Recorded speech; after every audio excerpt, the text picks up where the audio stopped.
और हकीकत ये है कि हमारे देश की न्याय व्यवस्था हाईजैक्ड है। हाई कोर्ट, सुप्रीम कोर्ट के 90% जजों के रिश्तेदार, भाई भतीजे रिश्तेदार और नेताओं के वकील और जज होते हैं। और जब तक ये कोलेजियम सिस्टम रहेगा, हाई कोर्ट, सुप्रीम कोर्ट में भाई भतीजावाद की बुनियाद पर कोलेजियम के ज़रिए भर्ती होगी, तब तक इस देश में न्याय नहीं मिलेगा। जो लोग भर्ती करेंगे, जिनके रिश्तेदार भर्ती होंगे, जिनके वकील भर्ती होंगे, उनके इशारों में फैसले भी होंगे, जो हो रहे हैं। पूरे उपचुनाव में इन्होंने हर जगह किसी न किसी शक्ल से गुंडई किया है, वोटों को लूटा है, लोकतंत्र की हत्या करके इन्होंने चुनाव में जीतने का काम किया है। और दूसरी चीज़, जहाँ तक संभल की मस्जिद का ताल्लुक है, सबसे पहले दोषी तो चंद्रचूड़ साहब हैं, जो चीफ जस्टिस साहब इंडिया थे, कि बनारस में जब ज्ञान पापी का मसला आया तो उन्होंने सुप्रीम कोर्ट के में बेंच ने उन्होंने फैसला कर दिया कि नहीं, स्वरूप तो नहीं बदला जाएगा, लेकिन जांच की जा सकती है कि पहले क्या था। वहीं से मस्जिदें खोदी जाने लगी और वज़ू खाने पे पाबंदी लग गई, फिर पूजा की भी इजाज़त मिल गई, और इस तरह की घटनाएं पूरे देश में शुरू हो गई हैं। आज हमारे साथ बातचीत करने के लिए मौजूद हैं समाजवादी पार्टी के प्रदेश सचिव हैं, राष्ट्रीय सचिव हैं अरशद खान साहब, और जौनपुर से पूर्व विधायक भी रह चुके हैं।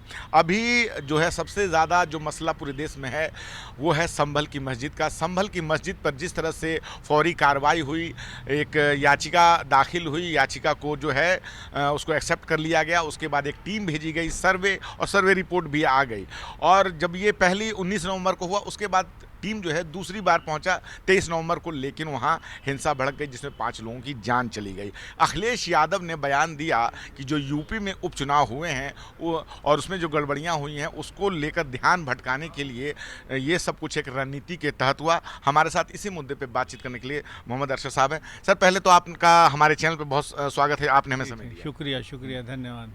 तो सर, अखिलेश यादव ने जो बयान दिया है चुनाव के से ध्यान भटकाने के लिए सब ऐसा किया गया कि चुनाव में जो गड़बड़ियाँ हुई है, कितना सच है इसमें? ये 100% सही है, क्योंकि कुंदरकी में और बहुत सारे जगह, मीरापुर में बहुत सारी जगहों पर मुझे सूचना भी थी और मैंने राष्ट्रीय अध्यक्ष को बताया भी था कि वहाँ कोटेदारों के ज़रिए से मुसलमानों के वोटर कार्ड और आधार कार्ड इकट्ठा किए जा रहे हैं। तो बहुत से लोगों ने नहीं दिया, बहुत से लोगों ने दे दिया। तो जिन लोगों ने दिया उनका वोट तो भाजपा वालों ने पोल कर लिया, और जिन्होंने नहीं दिया उनका वोट पोल नहीं होने दिए, फोर्स लगा दिए, कुछ फर्जी पोल कर लिए। इस तरह मुस्लिम गांव में भी बीजेपी को अच्छा खासा वोट मिल गया, और उन्होंने हल्ला कर दिया कि मुसलमानों ने वोट दिया, बिल्कुल नहीं दिया, झूठ है। और इसी तरह से जो वोटर, जैसे अकबरपुर में, कटेहरी में यादव, कुर्मी और मुसलमान, स्पेशली 3 वोटरों को रोकने का काम और उनके वोटों को लूटने का काम किया गया। इस तरह से पूरे उपचुनाव में इन्होंने हर जगह किसी न किसी शक्ल से गुंडई किया है, वोटों को लूटा है, लोकतंत्र की हत्या करके इन्होंने चुनाव में जीतने का काम किया है। और दूसरी चीज़, जहाँ तक संभल की मस्जिद का ताल्लुक है, सबसे पहले दोषी तो चंद्रचूड़ साहब हैं, जो चीफ जस्टिस साहब इंडिया थे, कि बनारस में जब ज्ञान पापी का मसला आया तो उन्होंने सुप्रीम कोर्ट के में बेंच ने उन्होंने फैसला कर दिया कि नहीं, स्वरूप तो नहीं बदला जाएगा, लेकिन जांच की जा सकती है कि पहले क्या था।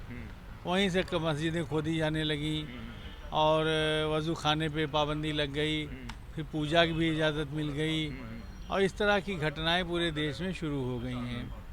और ये बड़े बेशर्म लोग हैं जो इस तरह का काम भी कर रहे हैं, और उनसे ज़्यादा बेशर्म वो जज हैं जो न्यायपालिका की हत्या कर रहे हैं कुर्सी पर बैठकर।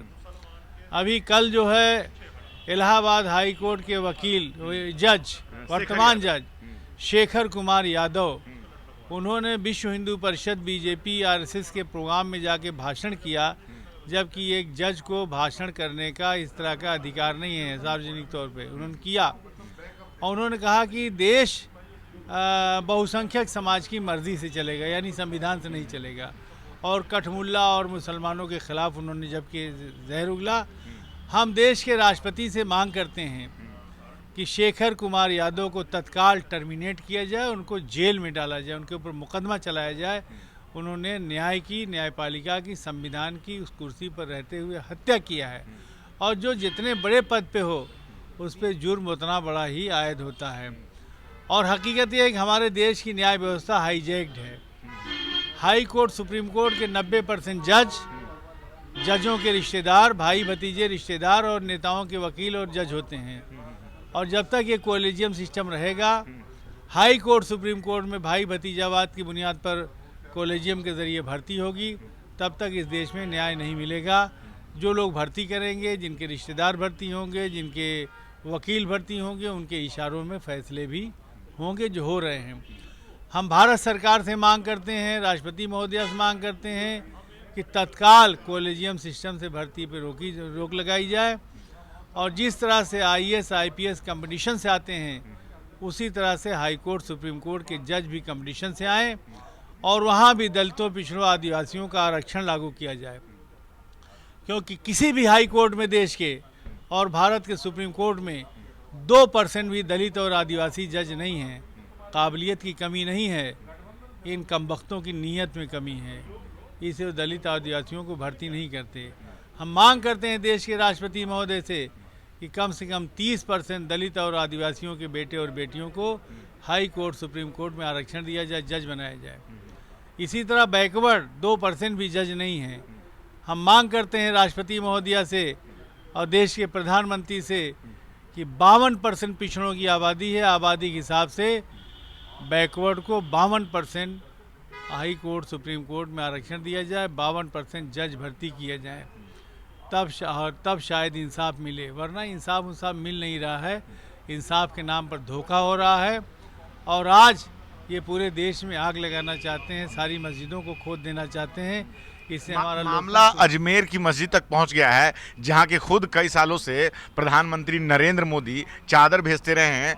और अब ये बात पता लगाने की जा रही है कि वहां भी सर्वे किया जाए कि अजमेर की जो दरगाह है उसके नीचे क्या है। सर्वे करके सारी मस्जिदों को, सारी दरगाहों को खोद देना चाहते हैं। और हिंदुस्तान है, सद्दाम हुसैन के ऊपर अमेरिका ने आरोप लगाया कि रासायनिक हथियार बनाया है, उसी बुनियाद पर हमला किया, सद्दाम ख़त्म हो गए, उनकी हुकूमत ख़त्म हो गई। लेकिन आज तक रासायनिक हथियार नहीं मिले। भारत होता तो वहाँ भी रासायनिक हथियार मिल गए होते। हमारे यहाँ तो पुलिस खुद ही कट्टा रख देती है, गांजा रख के चालान करती है। 90% जज भी जानते हैं और वकील भी जानते हैं, पुलिस भी जानती है कि हर थाने में कट्टे भी रखे हुए हैं और असली नकली गांजा भी रखा हुआ है लोगों को फंसाने के लिए। तो यहाँ तो ले जाके मूर्ति खुद ही रख देंगे, कह देंगे मिल गई है। और बनारस में तो ज्ञानवापी में वो जो वज़ू खाना था, उसमें जो फव्वारा था, उसको कह दिया शिवलिंग। मतलब उतना टेढ़ा मेढ़ा शिवलिंग था और उस पर पाबंदी भी लग गई। यहाँ सब अंधेर नगरी, चौपट राजा, टका शेर भाजी, टका शेर खाजा, अदालत के नाम पर इनजस्टिस हो रहा है, डेमोक्रेसी खतरे में है। इसलिए हम इस देश की जनता का आह्वान करेंगे कि जो लोग दिल्ली और लखनऊ हुकूमत करें उनको बदलें। एक सवाल है कि जब किसी को परेशानी होती है तो वो अदालत की ओर देखता है, न्यायपालिका की ओर देखता है। न्यायपालिका से सभी लोग इस बात की उम्मीद रखते हैं कि न्यायपालिका निष्पक्ष होकर काम करे। लेकिन जब न्यायपालिका के लोग इस तरह के राजनीतिक टिप्पणी करने लगे कि देश की बहुसंख्यक जनता के हिसाब से जो है कानून होगा, तो क्या कहना चाहेंगे आप? ऐसा है कि अब कहीं से भी न्याय की उम्मीद नहीं है। ये तो मजबूरी है कि धरना भी लगाएंगे चाहे सुना जाए। ये तो मजबूरी है कि प्रदर्शन और अनशन भी करेंगे, डेमोक्रेसी में जो राइट है। ये तो मजबूरी है कि अदालत भी जाएंगे। लेकिन सच ये है कहीं से इंसाफ की उम्मीद नहीं है। अयोध्या में बाबरी मस्जिद के मसले पर भी इंसाफ नहीं हुआ और उस फैसले पर देश के मुसलमानों ने आंदोलन नहीं चलाया, लेकिन हमने दिल से उस फैसले को कबूल नहीं किया, आज तक नहीं किया और हमारी नस्लें भी कबूल नहीं करेंगी। हम वक्त इंतज़ार करेंगे जब कभी वक्त उसका सही इंसाफ करेगा। क्योंकि गोगोई जो चीफ जस्टिस ऑफ इंडिया थे, उन पे एक सुप्रीम कोर्ट की वकील लेडी ने आरोप लगा दिया कि ये यौन शोषण कर रहे थे। उस मुकदमे का क्या हुआ, हम उसकी चाहते हैं भारत सरकार जवाब दे कि उस मुकदमे का क्या हुआ, गोगोई को दंड क्या मिला, नहीं मिला। मुकदमा गायब हो गया, आज भी पेंडिंग है। और भारत सरकार में बैठे हुए लोगों ने कहा गोगोई हमारे हिसाब से फैसला कर दो और नहीं तो जेल जाने के लिए तैयार रहो, कुर्सी भी जाएगी और जेल भी जाओगे। उनको ब्लैकमेल किया गया उसी औरत के चक्कर में और उन्होंने फैसला सुनाया। लेकिन उन्होंने लिखा कि कि कोई सबूत नहीं है कि बाबरी मस्जिद मंदिर तोड़कर बनाई गई थी, लेकिन यहाँ की बड़ी जनता चाहती है, इसलिए उसको उन्होंने फैसला सुनाया, न्याय नहीं किया। क्या किया?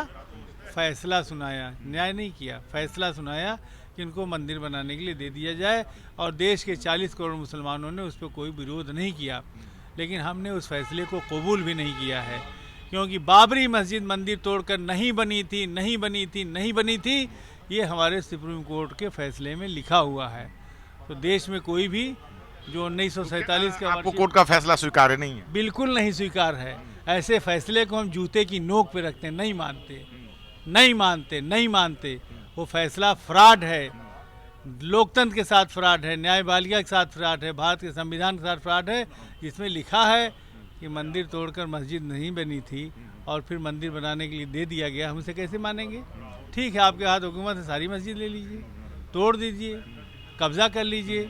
चलिए थोड़ा चुनाव पे बात कर लेते हैं। चुनाव के दौरान एक नारा दिया भाजपा ने कि बटोगे तो कटोगे, एक हैं तो सेफ हैं, और उसके बाद चुनाव होते हैं, 9 सीटों पे 7 सीटों पे जो है भाजपा जीत जाती है। अब वो कह रही कि 2027 का जनादेश जो है, हमें अभी से ये सेमीफाइनल था, फाइनल 2027 में होगा, फिर से एक बार योगी सरकार आएगी, क्योंकि और आप भले ही ईवीएम पे जितना दोषारोपण करें, जनता उन्हीं को चुन रही है। महाराष्ट्र में भी देखें जो है उनकी सरकार बनी है, क्या कहेंगे आप? महाराष्ट्र में एक बूथ पे 300 कुछ वोटर थे, वहाँ पर 600 कुछ वोट गिने गए हैं। अभिषेक शर्मा का यूट्यूब पर चैनल देख लीजिए, पूरा सबूत मिल जाएगा। और कुछ गांव के लोगों ने कहा कि हमने बीजेपी को वोट नहीं दिया, और वहाँ पर सब कांग्रेस का वोट था और बीजेपी को वोट निकला। तो ईवीएम में तो बेईमानी होती है। देश की भाजपा छोड़कर सारी पार्टियाँ चाहती कि ईवीएम के बजाय बैलेट पेपर से चुनाव हो, जैसे अमेरिका, फ्रांस, तमाम मुल्कों में हो रहा है। हम भी मांग करते हैं, बेईमानी हो चाहे ना हो, उसमें पारदर्शिता नहीं है, इसलिए ईवीएम हटाओ, लोकतंत्र बचाओ, ईवीएम से चुनाव बंद करो, बैलेट पेपर से चुनाव कराओ, तभी इस मुल्क में लोकतंत्र कायम होगा। और जहाँ तक सन 2027 का सवाल है, इन्होंने 8-9 सीट को मामला था, गुंडई कर लिया। जनरल चुनाव में इतनी बड़ी गुंडई नहीं कर पाएंगे, और 2027 में समाजवादी पार्टी भारी बहुमत से जीतेगी, अखिलेश यादव उत्तर प्रदेश के मुख्यमंत्री बनेंगे। एक आखिरी सवाल सर, टीएन सेशन का दौर भी आपने देखा होगा कि किस प्रकार से चुनाव आयोग काम करता था। क्या आपको लगता नहीं कि चुनाव आयोग जो है अभी भी वही है? क्या मतलब चुनाव आयोग उस तरह से काम क्यों नहीं कर पा रहा है? कारण क्या लगता है आपको? वो चुनाव आयोग हो गया था कि टीएन सेशन के ज़माने, उसके पहले चुनाव आयोग को लोग नहीं जानते थे। अब चुनाव आयोग जो केंद्रीय चुनाव आयोग है, वो केचुआ हो गया है, भारत सरकार का केचुआ, समझे ना, केचुआ। उसकी कोई औकात नहीं है। जैसे मोदी जी कहते हैं वैसे हमारे चुनाव आयुक्त करते हैं, वो कुछ नहीं होने वाला है। अभी पाकिस्तान के चुनाव आयुक्त ने इस्तीफ़ा दे दिया, और उसमें बयान आया कि मैंने गलत किया, लोगों को जितवाया, हरवाया, इसलिए मैं सुसाइड करने वाला था, नहीं कर पाया, इस्तीफ़ा दे रहा हूँ। और मैं चाहता हूँ कि हमें चौराहे पर फांसी दे दी जाए, चूँकि मैंने देश के साथ गद्दारी किया है। तो हमारे देश में चुनाव आयोग के चुनाव आयुक्त जो हैं वो मोदी जी के इशारे पर काम कर रहे हैं। हमें उनसे इंसाफ की उम्मीद नहीं है। हम मांग करते हैं, बार बार मांग करते हैं कि बेईमानी होती है, नहीं होती है, लेकिन ईवीएम में पारदर्शिता नहीं है। इसे भारत में बैलेट पेपर से चुनाव कराकर लोकतंत्र की रक्षा की जाए और शंका को ख़त्म किया जाए। अरशद साहब, आपने हमसे बात की, बहुत बहुत शुक्रिया। ठीक, धन्यवाद। तो हमारे साथ मोहम्मद अरशद साहब, जो कि जौनपुर के पूर्व विधायक हैं और राष्ट्रीय सचिव हैं समाजवादी पार्टी के, और जिस प्रकार से चुनाव आयोग से लेकर भाजपा पे करारा हमला किया कि किस प्रकार से जो है चुनाव में गड़बड़ियां करके भाजपा चुनाव में जीत रही है। क्या है आपकी राय? इस छोटी सी बातचीत पे आप अपनी राय हमें ज़रूर बताएं। मैं रंजय कुमार, कैमरामैन आशीष के साथ नेशनल दस्तक। धन्यवाद। नेशनल दस्तक की आपसे गुजारिश है कि अगर इसको बचाना चाहते हैं तो नेशनल दस्तक को सब्सक्राइब करने के लिए रेड कलर के सब्सक्राइब बटन को दबाएं, फिर बेल आइकन की घंटी दबाएं। नेशनल दस्तक को बचाने के लिए बहुत जरूरी है कि हर खबर को शेयर करें, लाइक करें, कमेंट जरूर करें।